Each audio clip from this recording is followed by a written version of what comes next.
So good afternoon, everyone. Welcome to the session, The Key to Good Governance, Open Processes and Data. My name is MARIJA ARSOVSKA. I work at the Metamorphosis Foundation, and I will be moderating this session. I want to start by saying that public institutions today need to embrace a philosophy of government which enhances the value of greater transparency and accountability, increased citizen engagement, innovation, and economic opportunities which are driven by these values and by the release of data and information. The concept of open institutions, open municipalities, and open data is at the center of such philosophy. Open institutions on central and on local level should empower citizens to greater access to information, open data, technology, and participatory practice in order to demonstrate a culture of honesty, responsibility, and cooperation. It is important that institutions today are continuously building new ways to share information with citizens, trying to find new opportunities for dialogue with them, and making services easier to access. The speakers in today's session are going to talk about how and why the implementation of open processes and the publishing of open data should become a priority for the public institutions on central and on local level, and what the civil society can do to support their openness and encourage public engagement. The openness of local self-governments is particularly important because actually municipalities are closest to the citizens. Our first speaker today in this session is going to talk about a very interesting initiative that promotes building open institutions on local level. Mr. Rudy Burman is the head of the OGP Local Initiative, and he has years of experience in the areas of open data and open government. Mr. Burman, I would like to invite you to tell us what exactly is the OGP Local Initiative and what are the benefits it brings for the local self-governments and the citizens. Thank you very much, Marija, and thank you to all the participants in the conference. Great pleasure to be here today. I was listening to the previous panel and super interesting space. So, as you know, the Open Government Partnership is an organization founded 9 years ago by a series of 8 countries. It's now an international organization with more than 78 countries, more than 3,000 organizations of civil society that for the last 9 years have been developing concrete policy commitments to promote openness between civil society and the government.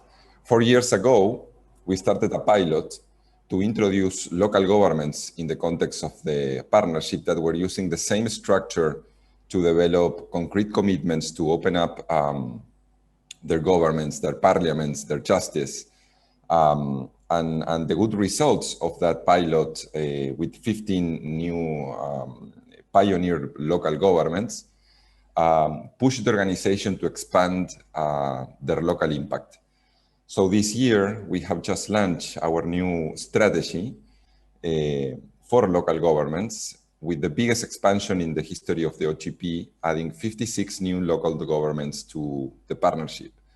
So these new local governments that come from all continents will start co-creating action plan next year.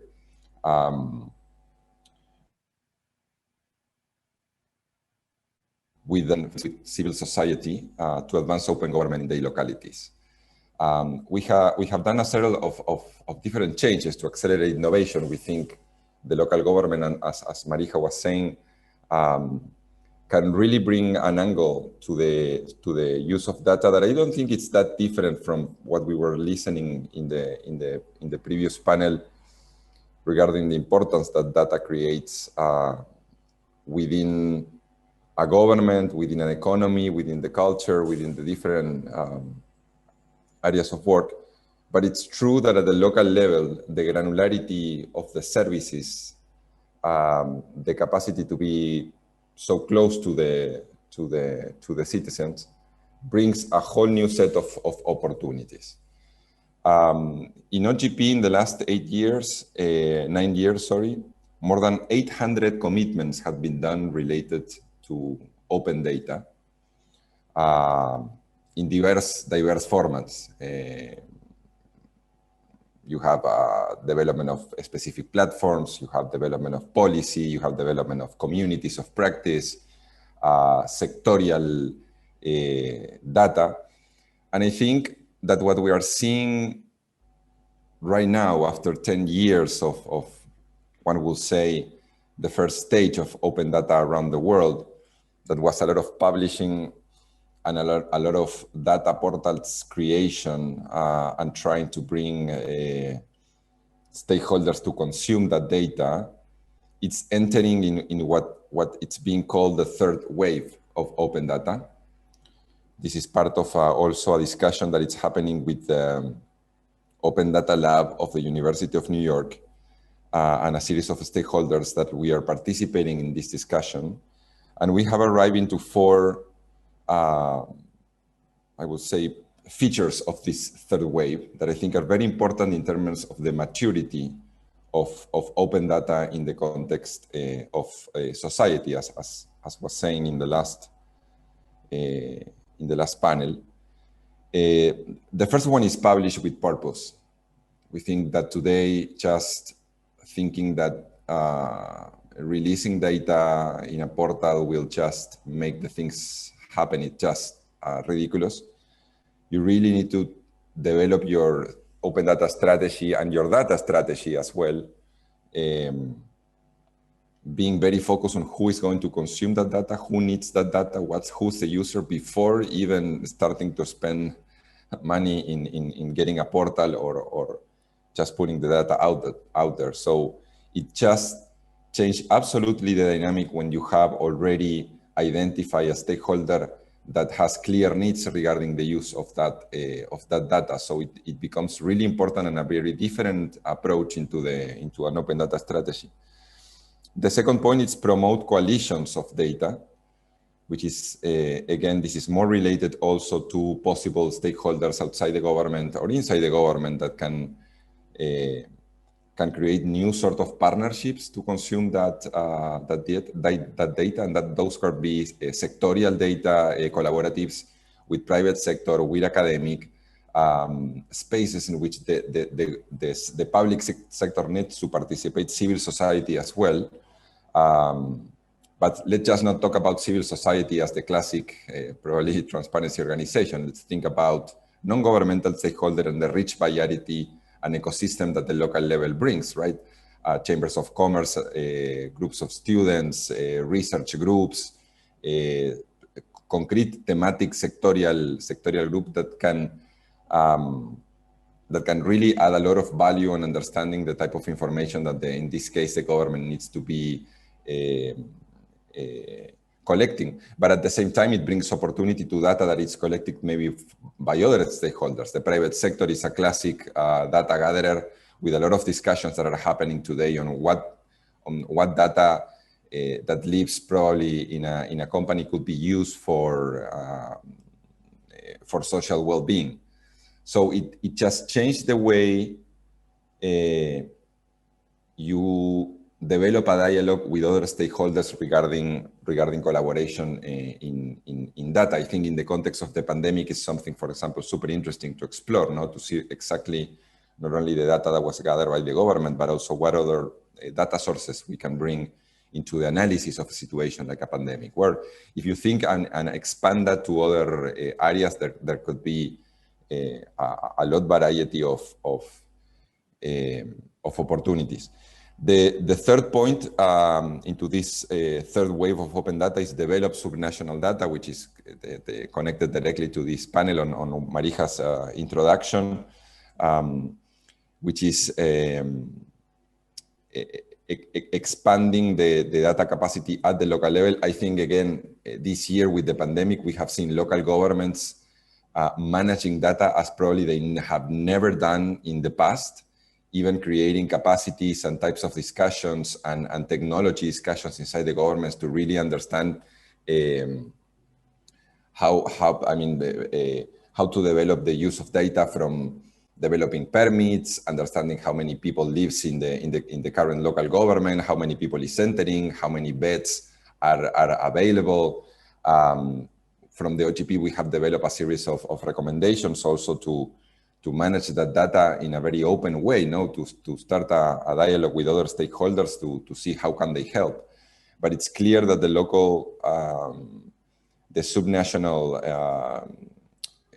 develop a subnational open data, it's very important. It's very related to the digitalization of local governments that again have been accelerated probably this year more than ever, with the realization that they need to really invest in technology, invest in capacity building, invest in creating communities, because those that have been able to manage a more data-centric approach into the pandemic response are the ones that had the better results.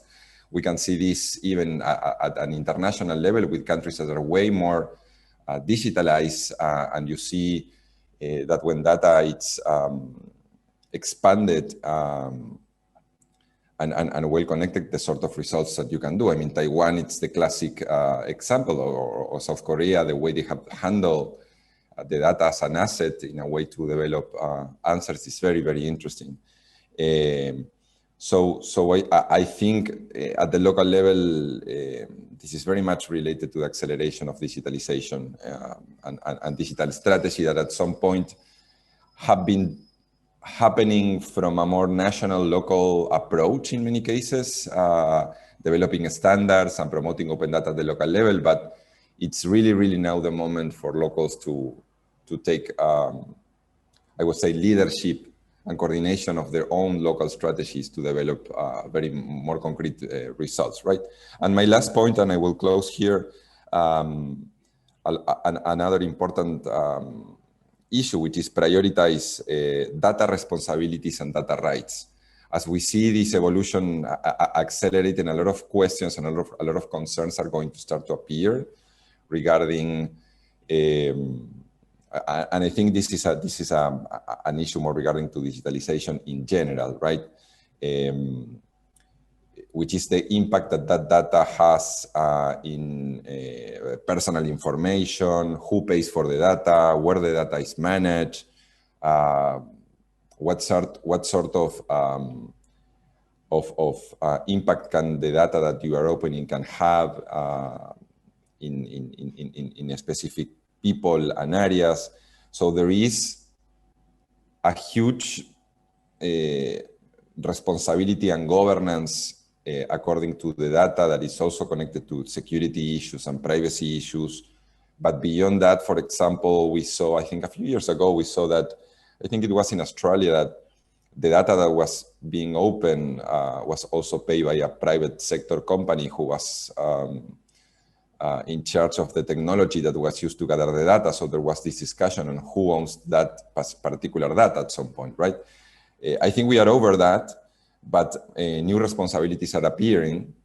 And again, as was said in the last panel, the investing capacity on developing skills inside the public sector, particularly in the public sector, to consume this data, visualize this data, aggregate, for example, machine learning processing to big volumes of data, it becomes absolutely essential as a part of the, I would say, the set of skills that we need to promote in the private sector.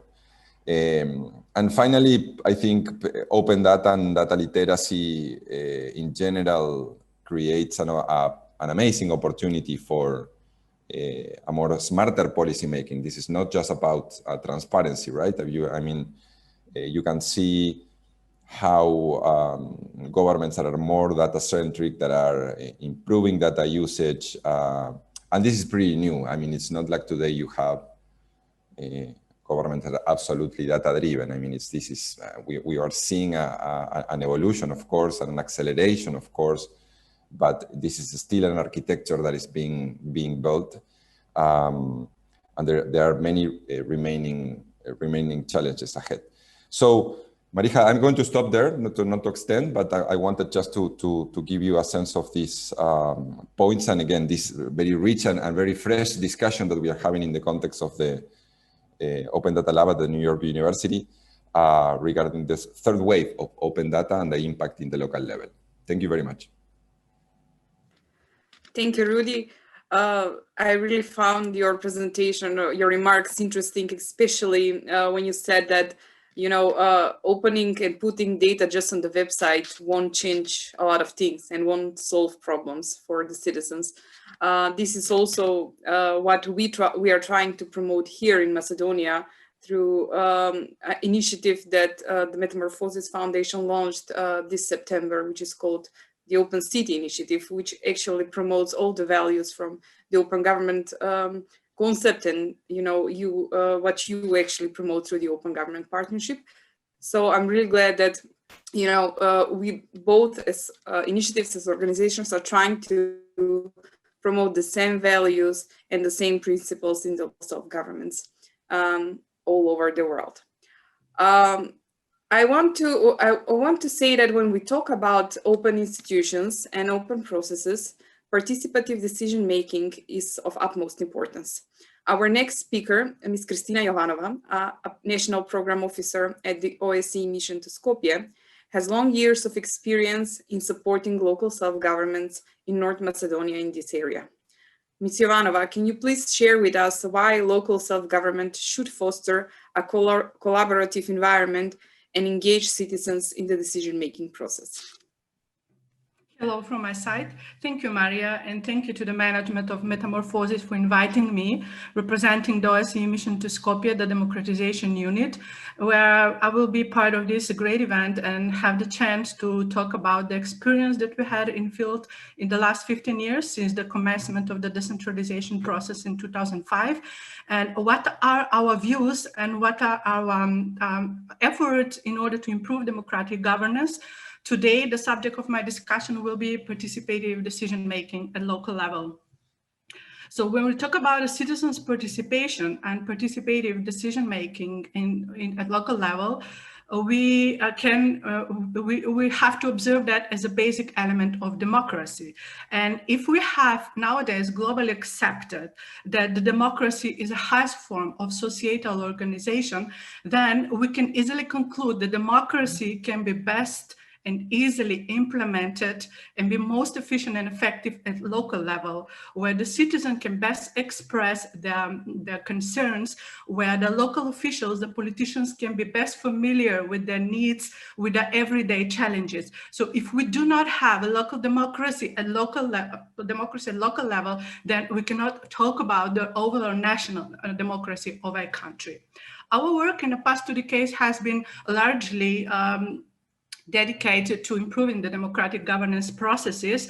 And as we know, the constitution and the law on local self-government that derives directly from it in North Macedonia grants to the country a huge autonomy, and North Macedonia has adopted the most important, actually the highest form of decentralization, and that is devolution. This means that citizens have a huge role into the democratic processes at local level.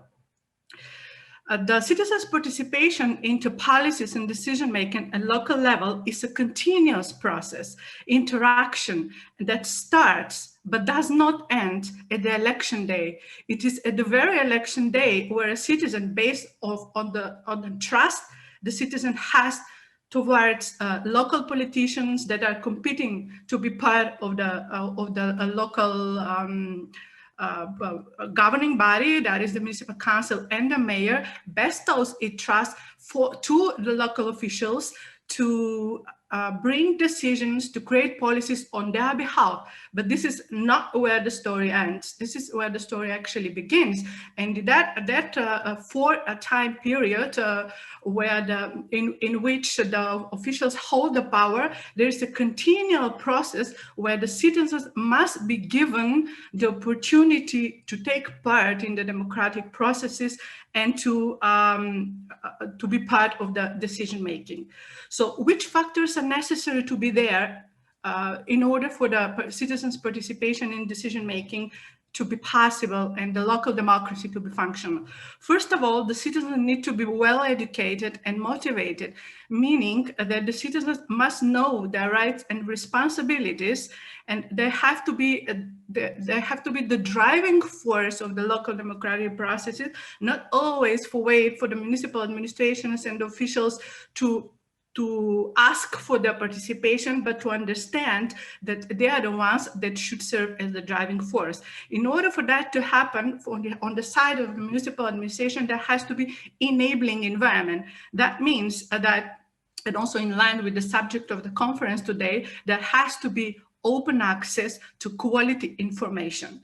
And the municipal officials and administrations must very well know the local communities, their needs and their level of development in terms of possessing instruments, modern instruments to be part of this process of decision making. Do they have the right to access to information?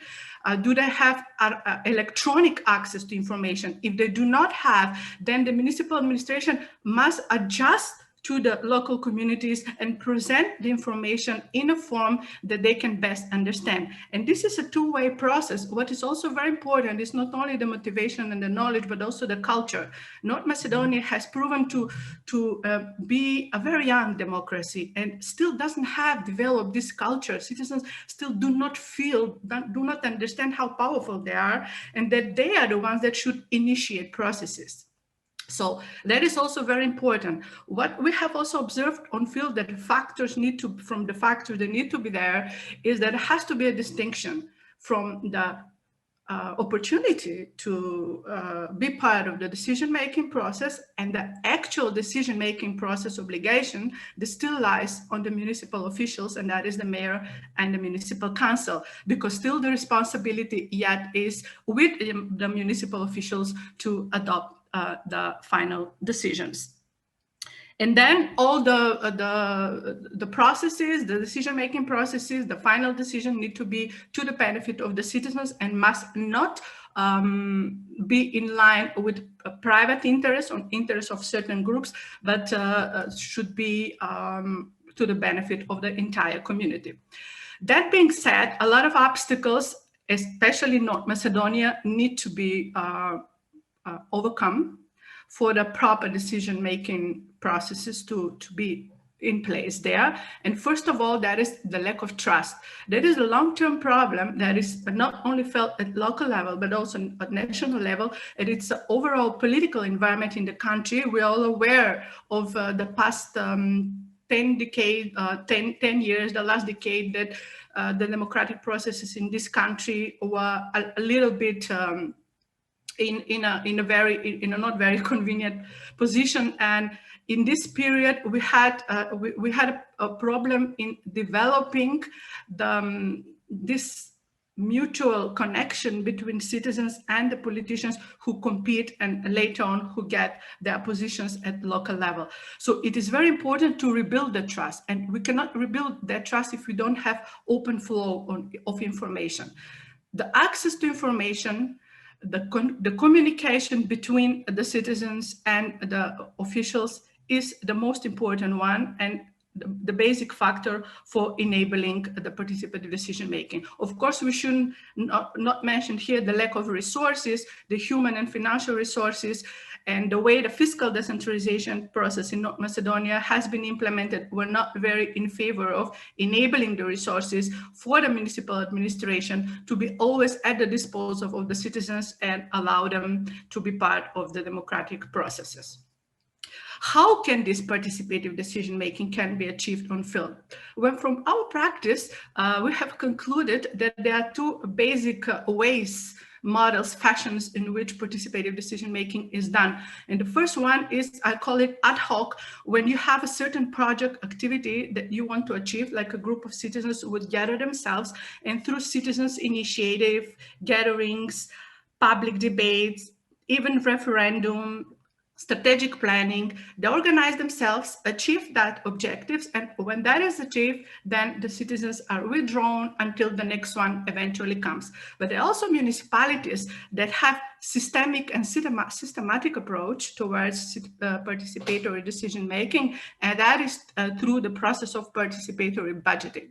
The budget, the financial plan of the municipality, is a most important basic instrument, both at local and central level, a policy instrument. So the extent to which the citizens are allowed to take part into the construction of this financial account, and if the budget is a reflection of the priorities and the needs of the most of the citizens in a local self-government unit, then we can say that the participative decision-making at local level is really part of the system, and the democracy at local level is really functional. To explain this, I will mention two examples only from practice that to me were most apparent and I think worth mentioning. And that is Strumica municipality. There's also other municipalities, but Strumica municipality came to my mind that until recently, perhaps it is the case also now, the way that they were adapting their budget was by using this legacy of the previous system that we call mesna zajednica, and that is the neighborhood self-government units, where each time, when the time comes for the budget to be constructed, prepared, and by the mayor presented to the municipal council, the heads of these neighborhood self-government units in Strumica, 30 of them, we have 22 rural, 8 urban. The heads of this neighborhood self-government approach to the citizens, to the smallest cells of the municipality, even though they don't have a legal status as per the law local self-government, but still they're functional organizations. And at those meetings, the heads of the neighborhood self-government units collect the opinions, the needs of the citizens, put it at a priority list, vote in a democratic way, which one are the most important, and present it to the mayor. And then when the mayor constructs the budget, it's basically a reflection of the real needs of the citizens on field. And when it goes to the municipal council, it has no other option than adopt it, because it was constructed in a very democratic way. So this is how a real democracy should function at local level, because if we do not reflect the needs of the citizens in the budget, in the financial account, then everything else we do is just kind of a side effort to have a local democracy. For at the end, I would like to mention also another very important example that I would like to single out from our field experience in North Macedonia, and that is Venice Municipality, where we had a citizens-driven initiative by which they managed to incorporate an economic zone into the general urban plan of the municipality. So 24 owners of a cadastral parcels gathered themselves, collected financial resources, paid themselves to an expert company that elaborated their documentation that was necessary in order to initiate the process of including the parcels in the and prepare a detailed urban plan into the general urban plan. And what municipality did, the mayor took it, presented to the municipal council, and the municipal council initiated a process by establishing an independent commission, the role of which was to open a debate and see if other citizens in the municipalities would allow this parcel to be converted in the local economic zone. So every citizen's opinion was taken into account before the council brought the decision. The municipal administration also undertook a role, and they connected with the line ministers at central government, particularly with the Ministry of Culture, to examine and see if including these parcels into the general urban plan as an economic zone would have any cultural, archaeological implications, and all this necessary documentation that were necessary. The municipality granted financial and human resources, and eventually this process was completed. Now we have the Ila economic zone, part of the general urban plan of Venice Municipality. And when they twinned the cities of Venice and one city in Turkey, I think it was Orhan Gazi, they were able to offer it like a possibility for attraction of for foreign investment. I'm talking about these examples and I presented them today to see how the citizens, if they want and if they cooperate with the municipality, can do changes at local level. But for that to happen, I once again stress that what is necessary in North Macedonia is a rebuild of the trust, education of the citizens, and giving them free access to information in a way that is understandable for them. There are municipalities that are more developed, so they can have electronic access to information, and this communication can go in line with the new modern era. But there are some rural municipalities that do not have these possibilities, and that doesn't mean that we should exclude them from the local democratic processes. That would be from my side. I'm here to answer the questions if you have after the session. So thank you very much again. Thank you, Christina. We will leave time for questions after all of you are finished with your presentations. I really liked what you said, that citizen participation in the work of the local self-government starts from election day, and through this environment, which should be suitable and encourage citizens to be engaged, should continue throughout the mandate of the mayor and the whole administration. So really good point that should be taken into consideration from our administrations in the municipalities. You and I briefly spoke about opening public sector data, and we all know that this is really important because it contributes towards greater transparency, better government efficiency, a delivery of better services, and better economic growth in the societies. On this subject today, we have with us Ms. GORDANA DIMITROVSKA, State Advisor in the Ministry of Information, Society and Administration. She is coordinating the open data activities in the public institutions in North Macedonia. Ms. GAPIKJ Dimitrovska, can you please tell us what North Macedonia is doing in this area, the area of open data, and what are the benefits and challenges in this process? Thank you, Maria. Good afternoon from my side. It's always a great pleasure to be on such an event where we have opportunity not only to share our experience, but also to learn and to see what else we can do and how to improve ourselves.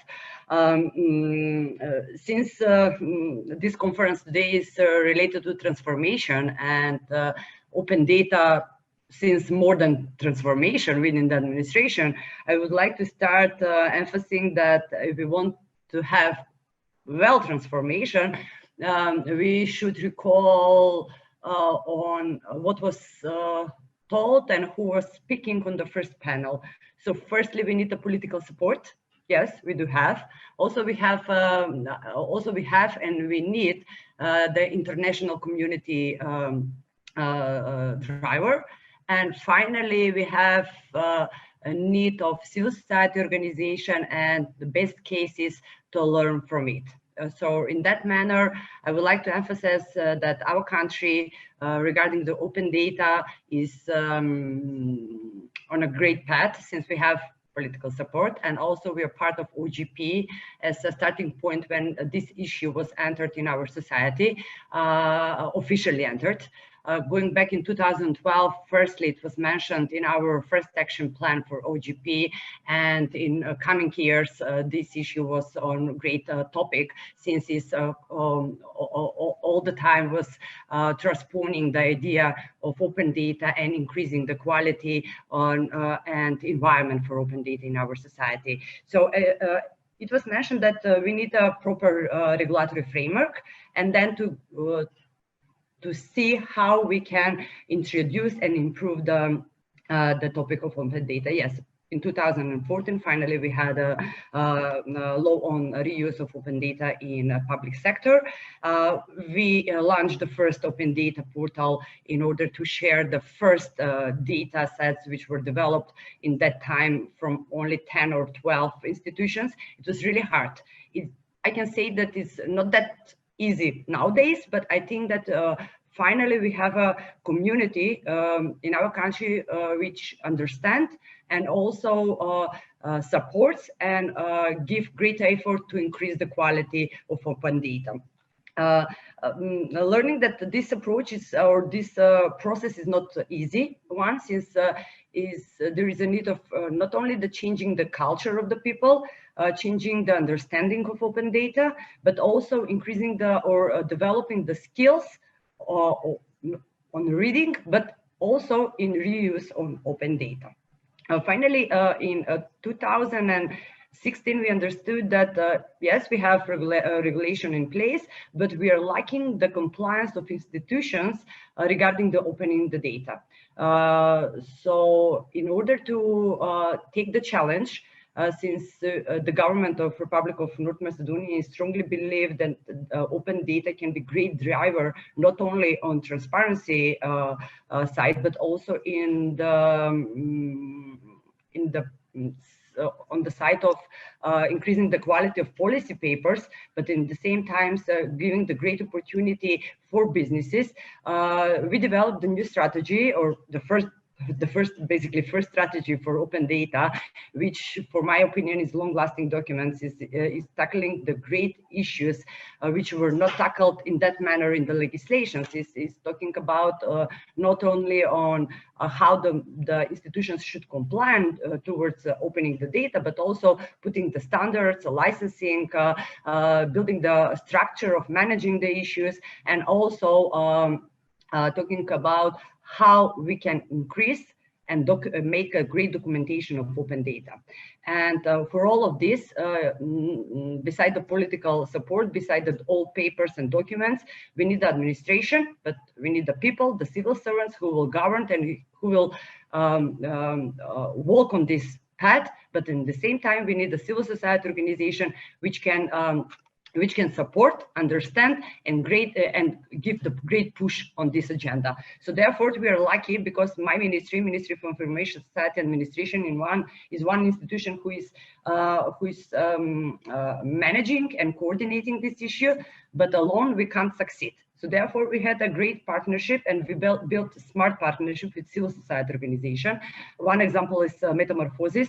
So I'm more than pleased that we have equal partners in this process, and we create as a ministry the space that together we can not only enter within the institution, but also we can open the data. For example, in this really strange period for all of us, since the COVID pandemic tackled off our workspace, we managed this year to enter in 5 institutions, to work closely with them, and to not only to make identification, but also to make a public consultation with the stakeholders, whatever the data sets which were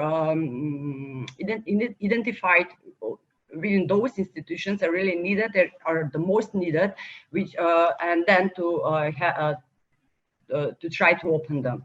So therefore, after 5, Maria, you can correct me, after 5 intensive months, online talks and online meetings, somehow we succeed to have 5 more institutions on board with more than 50 data sets on our national open data portal. Just as information, at the moment we have 55 institutions and more than 280 data sets. Maybe it's not enough, and it will never be enough, but our approach is to have a really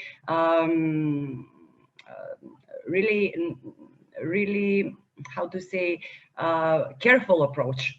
Since we are not really rich country, we can't demand from the institutions to open everything what they have. We have to see what are the most needed data sets to be put in place.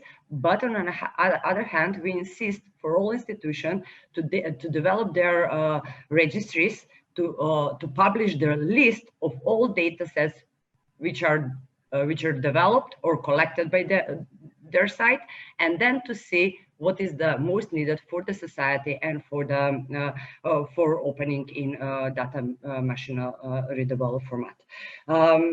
Also, I would like to stress that this process of opening the data in our society needs patience, and we need great support. We have that, and we need reformers and the people who understand this issue on board. How we approach them. And so we have great talks The minister have great talks with the political level. He's emphasizing the importance, but also we as an administration, we're trying to build a coalition with all institutions in order to not only understand but also to see the added value of the opening the data. On one hand, the message is yes, the transparency should be in the heart in each society, and opening the data is one answer of it. But the good quality data is more than important, because it's not only one way approach. Yes, we can all agree that the demand of the government is to publish the data, but we have to push the government to publish good quality data, timely data, which can be really usable, and in order not only to develop the good policies, but also to develop the good economic benefits for the society.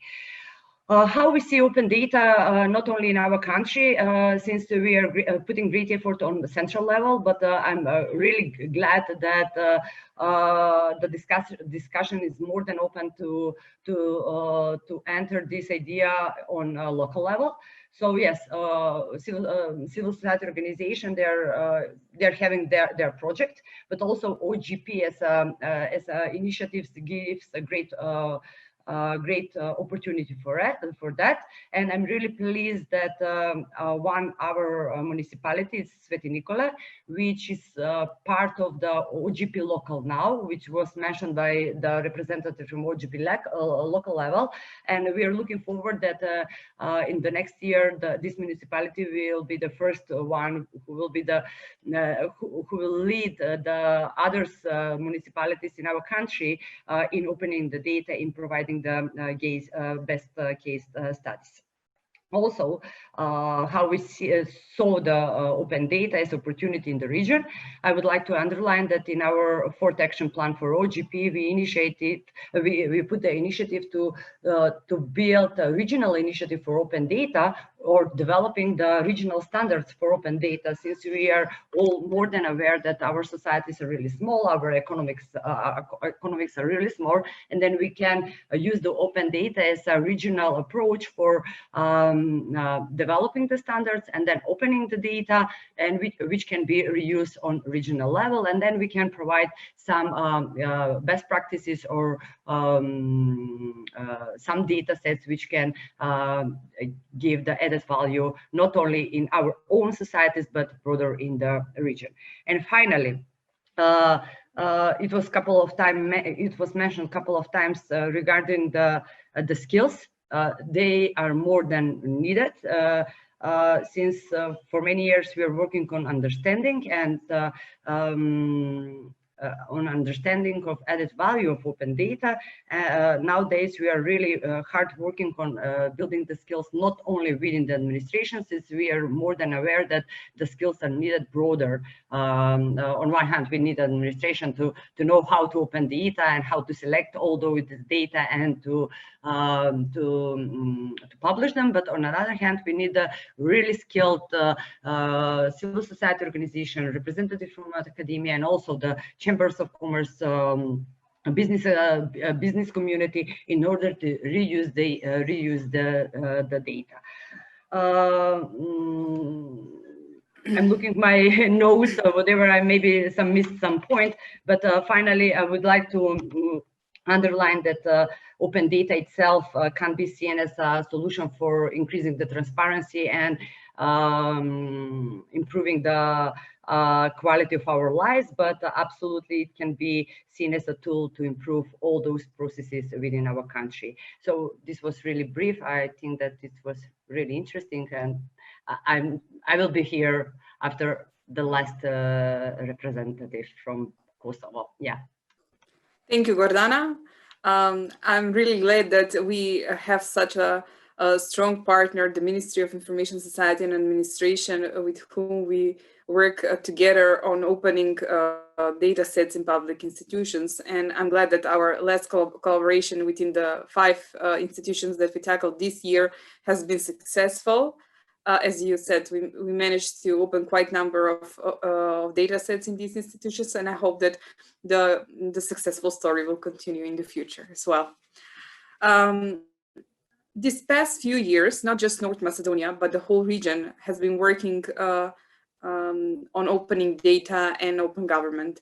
Our next speaker is Ms. BLERINA RAMAJ, a project manager at Open Data Kosovo. Ms. RAMAJ, can you please share with us what Kosovo is doing for opening public sector data? Hello, everyone. Great to be among you in the Society Conference.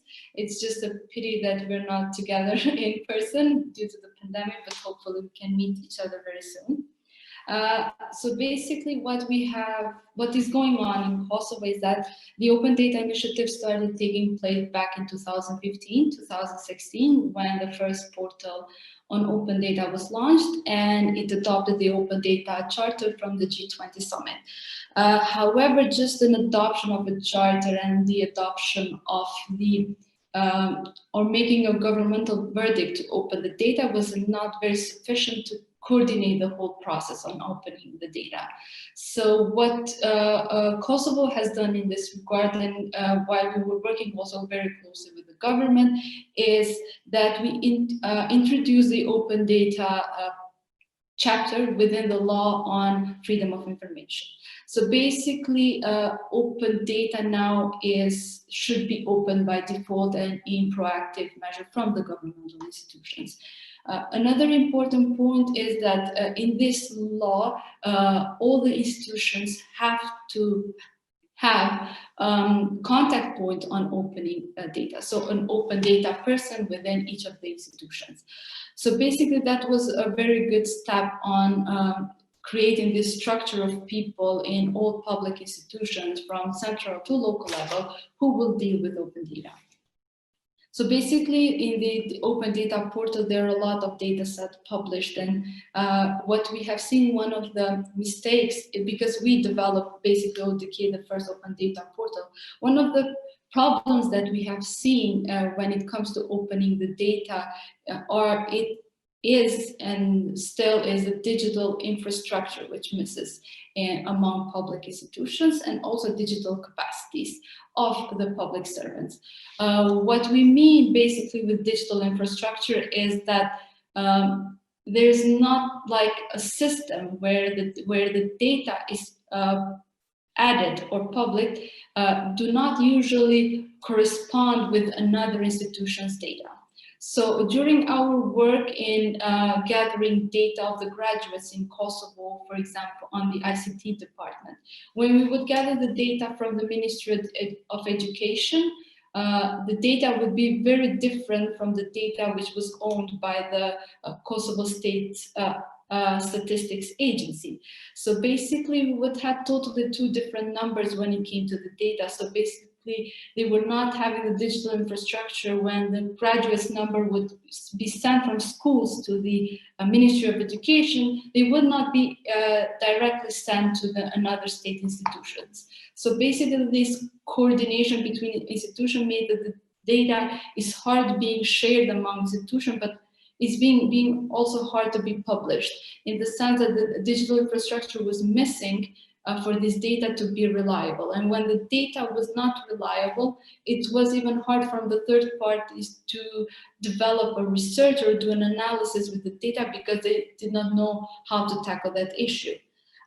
In the sense of digital capacities is that usually public officials are very, I can say for Kosovo, but I believe this goes also in the region, is that they are very like technical. They usually are not very tech savvy officials. Even the people who are actually working with open data, they still need that help on structuring the data, creating a data which meets the standards. Do not use, for example, just basic things of not using an image in an Excel form, because that would make, when you would merge the data, they would not match. So these basic things that the public officials would need to know. So basically, we would need trainings and development of capacity from the scratch from all public institutions in order for them to know how to make the data and publish it in a proactive way.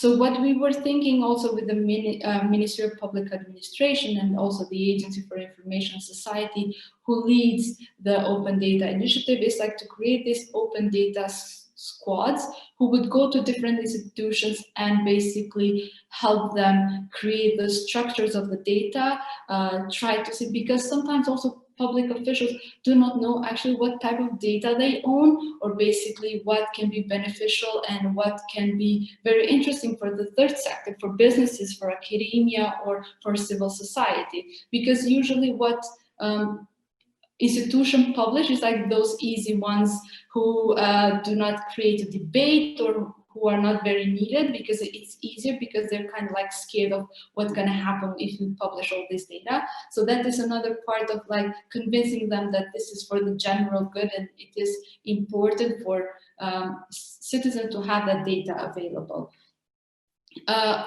Another point is that we were publishing around 300 or 400 data sets in the open data portal from the central level.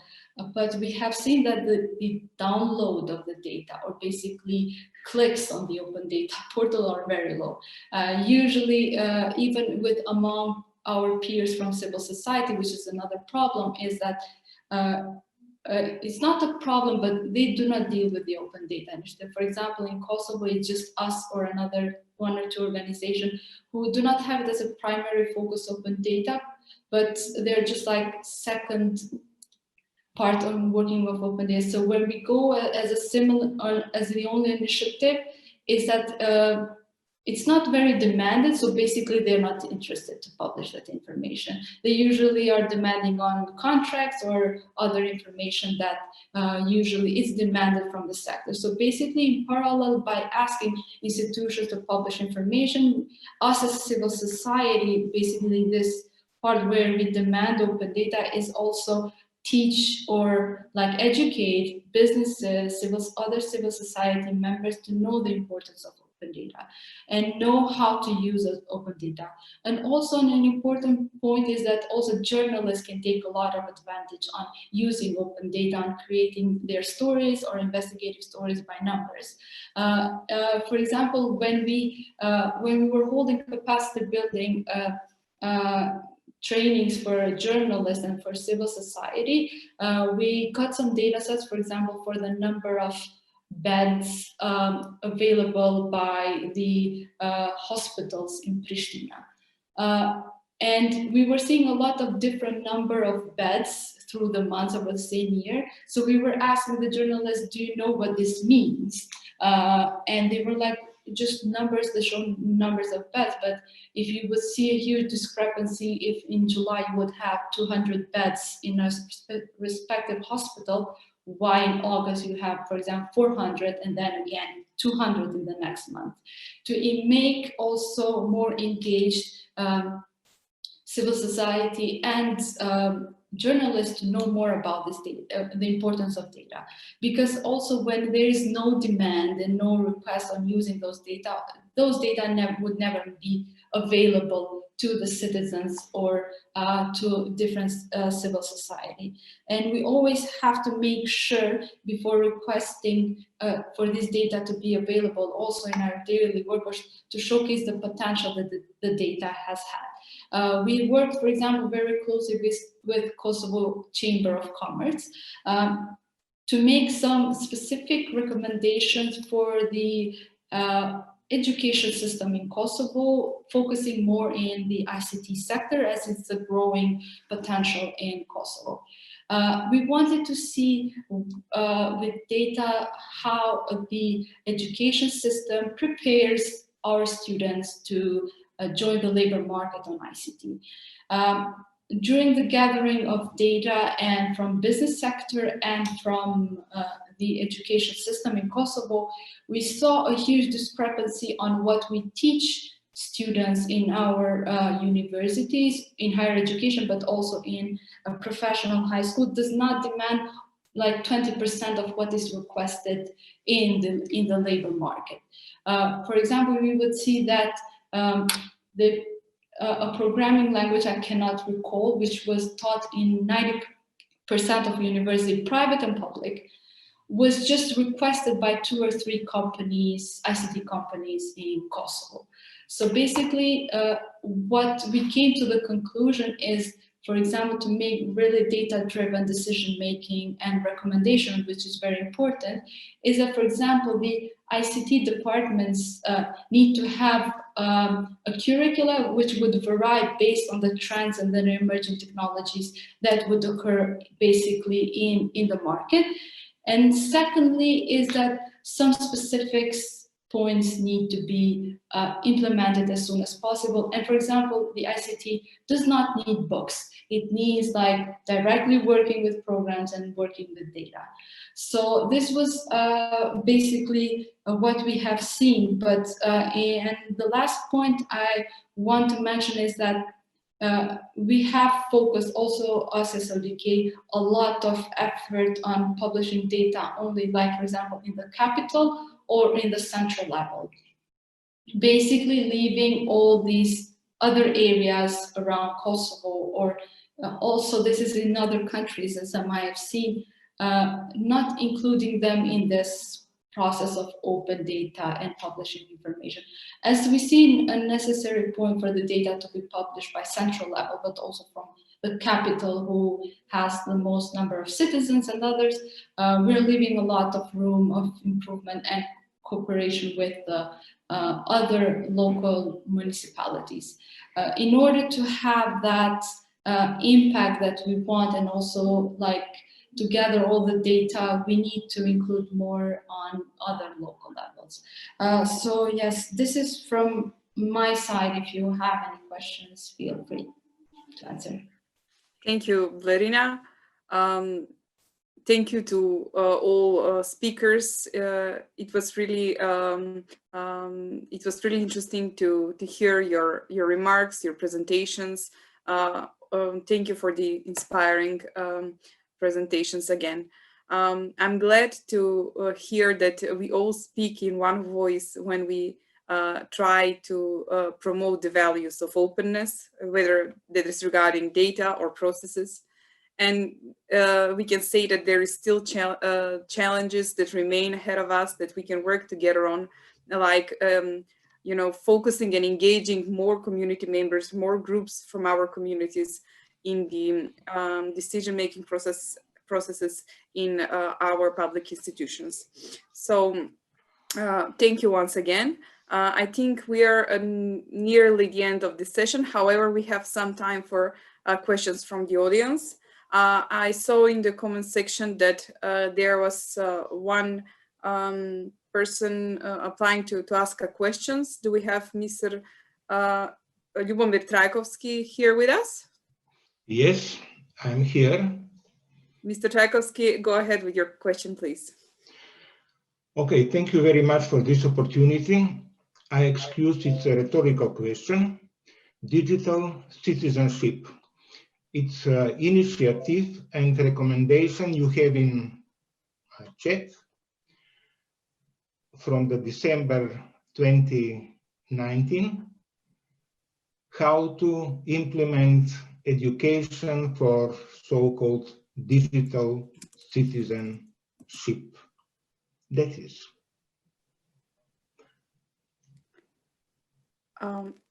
Can you just tell us for whom the question was intended? Everybody, especially for GORDANA.